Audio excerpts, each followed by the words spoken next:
Instincts, a Marichat Miraculous Ladybug Fanfiction, Part 1. Marichat knew that Chat Noir was more like his animal than she was hers. He pranced around on all fours as the norm. Other times he'd balance himself on her balcony's railings, perched in a crouched position, ready to pounce on an incoming bird. His cat-like behavior was no surprise to her, but the extent to which they were, that surprised her. Marichat guessed it was his choice to act like a household feline, because she certainly didn't feel the overwhelming urge to munch on random plant leaves, nor did she climb up trees or attempt to lay hundreds of eggs at once. However, there were some moments where Marichat wondered, as herself or Ladybug, if Chat Noir's kitty cat howls were truly by choice or not. Case in point, one late fall day, Chat had nestled his way into her room. Her parents had finally loosened their hard stares and let them breathe in the comfort of her room. And by parents, Marichat just meant her father, and for good reason. Marichat had completely forgotten about the pre-planned group hangout with friends when the cat in black had just shown up out of nowhere. Ollie called her 30 minutes before to remind her, as she knew Marichat would forget and be late. Marichat very much appreciated the fact that Ollie knew her so well, she'd make the time to help her out in these little ways. "What do you mean you have to go?" Chat Noir whined. He had managed to stretch himself at the foot of her bed.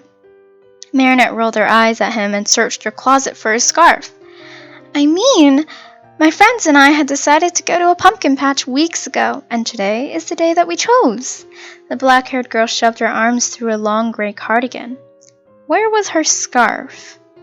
Marichat scanned around before finally spotting the very on-brand fall-themed scarf and wrapped it around her neck. "But can't you tell them that you're busy?" the clingy cat cried. Marichat raised a brow at him. He only gave her an innocent and hopeful look, strangely enough making big round puppy eyes rather than those of a sharpened cat's eye. "No, I'm not gonna flake," Marichat said firmly, slipping her feet through new boots that she was very excited to wear. "What about me? You can't just flake on me." Chat pouted like a baby.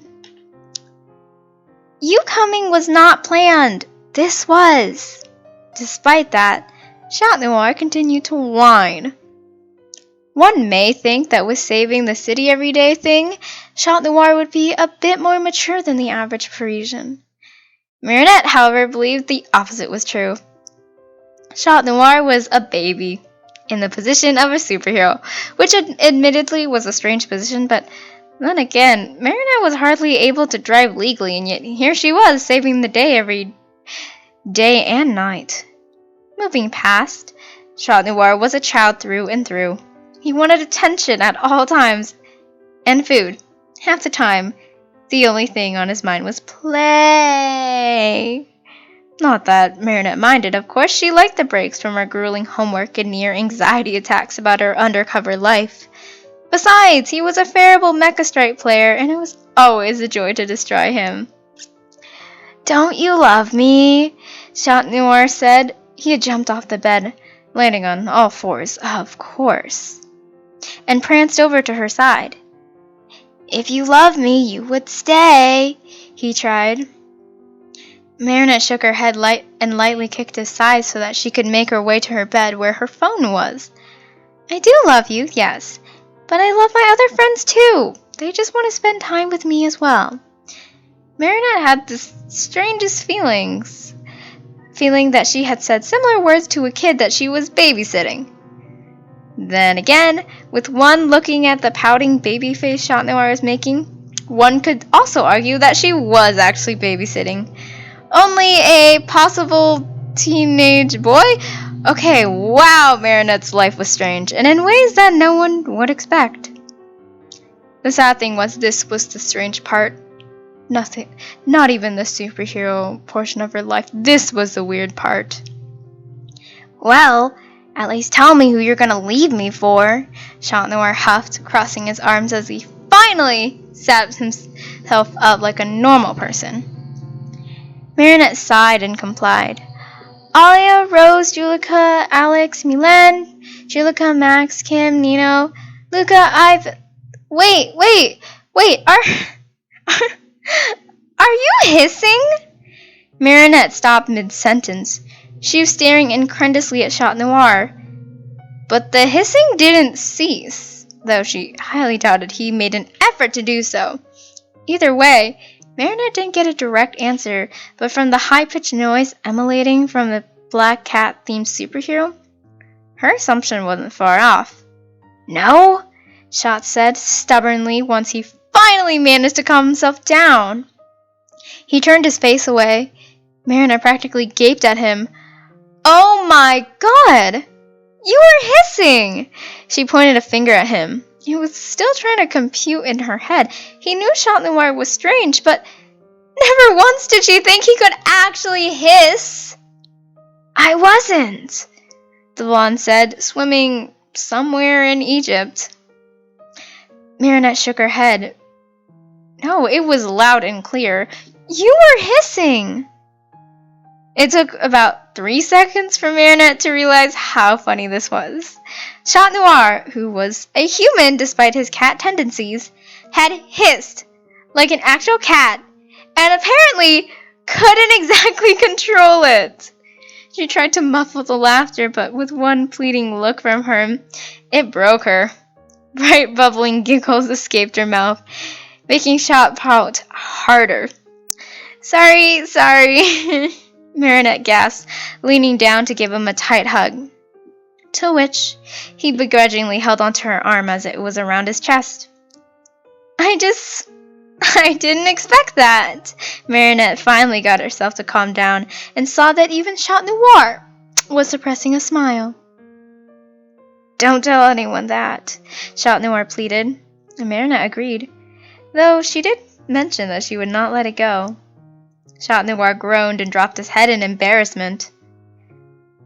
It took about 10 minutes to get the Chat Noir heap off the floor, and so that Marinette could gather everything she needed for the afternoon and night.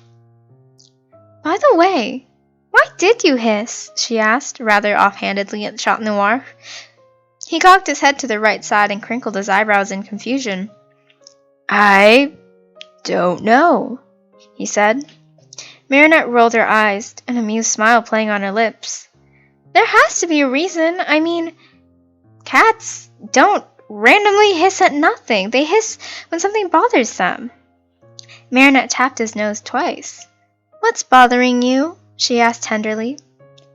Chat Noir shrugged. I don't know. Marinette sighed. All I know is that you were listing your friends and I started hissing, and I don't know why or even how, I just did. Marinette nodded. Odds were, he was jealous that her other friends got to hang out with her for the night. Cats were generally possessive, and even though most people didn't realize that, they were especially towards their owners. And Marinette was most likely the closest thing that Chat Noir had a owner to, even though they're really just friends, and he was a human, and she was also a human, and yeah. He really liked clinging on to her, though, and wanted all her attention, so it did kind of make sense that he didn't like it when she was taken away. Here, Marinette said, lifting Chat Noir's head with a finger under his chin. Tomorrow, I will clear my schedule. We can hang out all day. No me leaving to do anything, she told him, and his eyes began to shine so brightly she swore she saw stars gleaming. Really? He asked like a kid who had just been told by his parents that he could have another piece of candy. Marinette laughed a bit and nodded. Yes, really, she promised. Chat Noir wrapped his arms around her tightly. Marinette squeezed him back before letting go when she heard her phone chime. It's from Alia. She and Luca are here to pick me up. Are you hissing again? No, I was not. You were. Oh my god!